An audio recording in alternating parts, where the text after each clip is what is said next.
So hi friends, నా పేరు దుర్గా. మీరు చూస్తున్నారు దుర్గా టెక్ తెలుగు. ఫ్రెండ్స్, ఇవాళ వీడియోస్ ఏంటంటే యాక్చువల్గా నిన్న 22 జనవరి 2024 నాడైతే ఎలక్షన్ కమిషన్ వాళ్ళు ఫైనల్ లిస్ట్ అయితే రిలీజ్ చేయడం జరిగింది అనమాట. ఎలిజిబుల్ లిస్ట్ అనమాట. ఏపీకి సంబంధించినటువంటి ఫైనల్ ఓటర్ ఎలిజిబుల్ లిస్ట్ అయితే రిలీజ్ చేయడం జరిగింది అనమాట. మీరు మీ యొక్క పోలింగ్ బూత్లో ఉన్నటువంటి ఆ లిస్ట్ని ఏ విధంగా డౌన్లోడ్ చేసుకోవాలి, ఆ డౌన్లోడ్ చేసుకున్న ఎలిజిబుల్ లిస్ట్లో మీ పేరు ఉందో లేదా ఏ విధంగా చెక్ చేసుకోవాలనేది ఇవాళ వీడియోలో కంప్లీట్గా ఎక్స్ప్లెయిన్ చేస్తాను. చూడండి, మీరు ముందుకైతే ఈ వెబ్సైట్లోకి అయితే రావాలన్నమాట. ఈ వెబ్సైట్లోకి ఎలా వస్తారంటే, నేను ఈ వీడియో కింద డిస్క్రిప్షన్లో ఈ లింక్ అయితే ప్రొవైడ్ చేశాను. అది క్లిక్ చేస్తే మీరు డైరెక్ట్గా ఈ పేజ్లోకి అయితే వస్తారు. లేదనుకుంటే మీరు డైరెక్ట్గా ఏదైనా ఒక బ్రౌజర్ ఓపెన్ చేసుకోండి, గూగుల్ క్రోమ్ బ్రౌజర్ కానీ ఏదైనా ఓపెన్ చేసుకొని మీరు ఇక్కడ సిఈఓ ఏపీ అని చెప్పి టైప్ చేసి సెర్చ్ చేయండి. జస్ట్ సిఈఓ ఏపీ అని మీరు టైప్ చేసి సెర్చ్ చేయగానే మీకు ఈ విధంగా అయితే వస్తుంది అనమాట. ఫస్ట్ లింకే చీఫ్ ఎలక్టరల్ ఆఫీసర్ వెబ్సైట్. దీన్ని క్లిక్ చేసుకోండి. మీరు ఈ విధంగా ఈ వెబ్సైట్లోకి వచ్చేసినాక ఇక్కడ మీకు కొన్ని ఆప్షన్స్ అయితే ఉంటాయి అనమాట. ఇక్కడ మీరు దేనిలోకి వస్తారంటే పీడిఎఫ్ ఎలక్ట్రల్ రోల్స్ ఉంది కదా, దీనిలోకి రండి. ఇక్కడ అసెంబ్లీ కాన్స్టిట్యూషన్స్ ఉంది కదా, దీనిలోకి రండి. ఇక్కడ ఫైనల్ ఎస్ఎస్ఆర్ ఎన్రోల్ ఉంది కదా, దీన్ని క్లిక్ చేసుకోండి. ఆ తర్వాత మీరు ఏం చేస్తారంటే ఇక్కడ డిఫాల్ట్గా మీ యొక్క స్టేట్ అనేది ఆంధ్రప్రదేశ్ ఉంటుంది. దాన్ని మీరు ఏం కదిలియక్కర్లేదు. నెక్స్ట్ మీ డిస్టిక్ సెలెక్ట్ చేసుకోమంటుంది. ఇక్కడ డిస్టిక్ అంటే జిల్లా. ఆ తర్వాత మీరు మీ యొక్క అసెంబ్లీ కాన్స్టిట్యూషన్సీ అయితే సెలెక్ట్ చేసుకోవాలన్నమాట. ఆ తర్వాత మీరు మీ యొక్క లాంగ్వేజ్ అంటే మీరు ఎలక్ట్రల్ లిస్ట్ పీడిఎఫ్ అనేది ఇంగ్లీష్లో డౌన్లోడ్ చేద్దామనుకున్నారు లేదా తెలుగులో డౌన్లోడ్ చేసుకుందాం అనుకున్నారు అనేది ఇక్కడైతే ఇవ్వాలన్నమాట. నాకు ఇంగ్లీష్ పర్లేదు కాబట్టి నేను ఇంగ్లీష్ క్లిక్ చేసుకున్నాను. ఆ తర్వాత ఇక్కడ ఈ బాక్స్లో ఈ యొక్క క్యాప్చా కనపడుతుంది కదా, ఈ లెటర్స్ అనేవి ఇక్కడ ఎంటర్ చేయాలన్నమాట. మిస్టేక్ అయితే పోకూడదు, కరెక్ట్గా ఇవ్వాలి. ఇలా చేసినాక మీరు ఏం చేస్తారంటే ఇక్కడ మీకైతే ఇక్కడ ఇలా పేర్లు అయితే రావడం జరుగుతుందన్నమాట. అంటే ఈ యొక్క కాన్స్టిట్యూషన్స్ ఈ నియోజకవర్గంలో ఇన్ని పోలింగ్ బూత్స్ అయితే అవైలబుల్గా ఉంటాయి. ఇప్పుడు వీటిలో మనది సెలెక్ట్ చేసుకొని డౌన్లోడ్ చేసుకోవాలన్నమాట.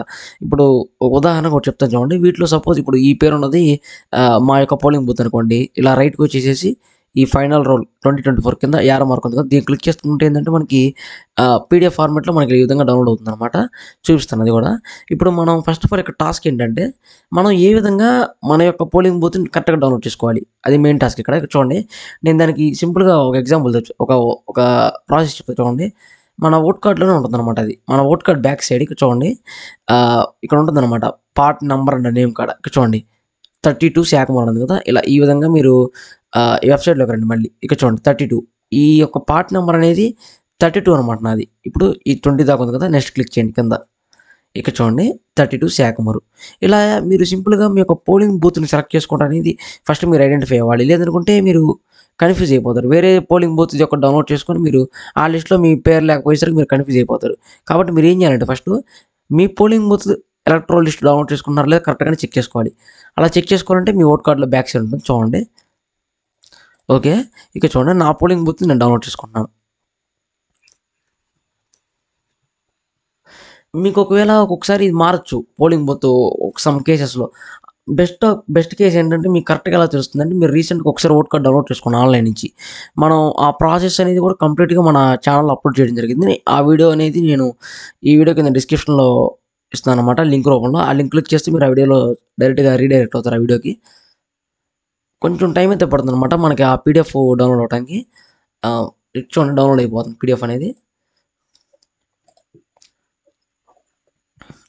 ఇక్కడ ఓపెన్ చేస్తాను నేనైతే. ఇక్కడ చూడండి, ఇప్పుడు ఇక్కడ చాలా పేర్లు అయితే ఉంటాయి. మీరు ఇన్ని పేర్లలో మీ పేరు ఎలా ఎతకాలంటే సింపుల్గా ఇక్కడ చూడండి, దేనికి కూడా చిన్న లాజిక్ అయితే ఉంది. ఇక్కడ చూడండి, డైరెక్ట్ మీ ఓట్ కార్డ్ అయితే ఓపెన్ చేసేయండి. ఇక్కడ మీ ఓట్ కార్డు బ్యాక్ సైడ్ కూడా ఉంటుంది అనమాట. సీరియల్ నెంబర్ అని చెప్పి ఒక నెంబర్ అయితే ఉంటుంది ఇక్కడ. ఆ సీరియల్ నెంబర్ అయితే ఇక్కడ డైరెక్ట్గా మీరు చెక్ చేసేసుకోవచ్చు అనమాట. ఇక్కడ చూడండి, దీనిలో సీరియల్ నెంబర్ వచ్చేసరికి ఏంటంటే ఇక్కడ లెఫ్ట్ సైడ్ టాప్లో ఒక బాక్స్ అయితే ఉంటుంది కదా, అది సీరియల్ నెంబర్ అనమాట. ఇక్కడ మీ యొక్క సీరియల్ నెంబర్ బేస్ చేసుకొని మీ పేరు ఉందో చెక్ చేసుకోవచ్చు. ఇక్కడ నేను చూపిస్తాను చూడండి నా సీరియల్ నెంబర్ 314 అనమాట. ఇక్కడ చూడండి, ఇక్కడ ఈ లిస్ట్లో కూడా అయితే ఉంటుంది జరిగింది 314 అనేది. ఇలా మీరు సీరియల్ నెంబర్ బేస్ చేసుకొని సింపుల్గా మీరు ఫిల్టర్ చేసుకోవచ్చు అనమాట. మీరు త్వరగా ప్రాసెస్ అయితే కంప్లీట్ అయిపోతుంది అనమాట. ఈ విధంగా సింపుల్గా మీరు జస్ట్ మీ యొక్క పోర్ట్ నెంబర్ మరియు సీరియల్ నెంబర్ ద్వారా సింపుల్గా తెలుసుకోవచ్చు అనమాట మీరు ఎలిజిబుల్లా కాదా, మీ యొక్క ఓట్ కార్డ్ అనేది ఇప్పుడు యాక్టివ్లో ఉందా, ఇన్యాక్టివ్లో ఉందా, ఓట్ కార్డ్ అనేది ఎలిజిబుల్లో ఉందా లేదా, మీరు ఓటడానికి అనేది మీరు సింపుల్‌గా తెలుసుకోవచ్చు. ఒక్కొక్కసారి నంబర్స్ కూడా మారుతా ఉంటాయి. బెస్ట్ కేస్ ఏంటంటే మీరు రీసెంట్‌గా ఒకసారి డౌన్‌లోడ్ చేసుకోండి. అప్పుడు మీకు కరెక్ట్‌గా వస్తదనమాట. ఇప్పుడు సపోజ్ మీరు ఈ ప్లేస్‌లో ఉన్నప్పుడు వేరేదుంది. మీరెలా చెక్ చేసుకుంటారంటే నేమ్ బై నేమ్ చెక్ చేసుకోవాలి. ఇంక అంతకు మించి ఆప్షన్ లేదు. మాక్సిమం అలా జరగదు. ఆ కేస్ అనేది రాదు మాక్సిమం. మీరు మీ సీరియల్ నంబర్ బేస్ చేసుకొని డైరెక్ట్ సెర్చ్ చేస్తే మాక్సిమం ఉంటుంది. ఇంకొక కేస్ ఏంటంటే ఒక్కోసారి మీరు డోర్ నంబర్ బేస్ చేసుకొని కూడా చెక్ చేసుకోవచ్చు. ఇలా అన్ని సీరియల్‌లో ఉంటాయి మాక్సిమం. బెస్ట్ కేస్ ఏంటంటే మీరు సీరియల్ నంబర్ బేస్ చేసుకొని చెక్ చేసుకోండి. డైరెక్ట్‌గా మీ ఓట్ కార్డ్ ఎనక ఉంటుంది. ఈ యొక్క సీరియల్ నంబర్ అనేది. ఈ పీడీఎఫ్ అని కాదు. జనరల్‌గా మీ general vote card back side అయినా ఉంటుంది. అదని చెక్ చేసుకొని డైరెక్ట్‌గా మీరు చెక్ చేసుకోండి. మీరు ఎలిజిబులా కాదనేది. ఒకటి డోర్ నంబర్ బేస్ చెక్ చేసుకోవచ్చు. లేదనుకుంటే సీరియల్ నంబర్ పెట్టి. ఓకే ఫ్రెండ్స్, మీరు ఇప్పటిదాకా మన వీడియోని చూసినట్టయితే ఒక లైక్ అయితే ఇవ్వండి. నా ఎక్స్‌ప్లనేషన్ నచ్చితే. Thanks for watching. Thank you. మరిన్ని వీడియోస్ కావాలంటే మన ఛానెల్‌ని సబ్స్క్రైబ్ కూడా చేసుకోండి. Thanks for watching. Thank you friends. Thank you.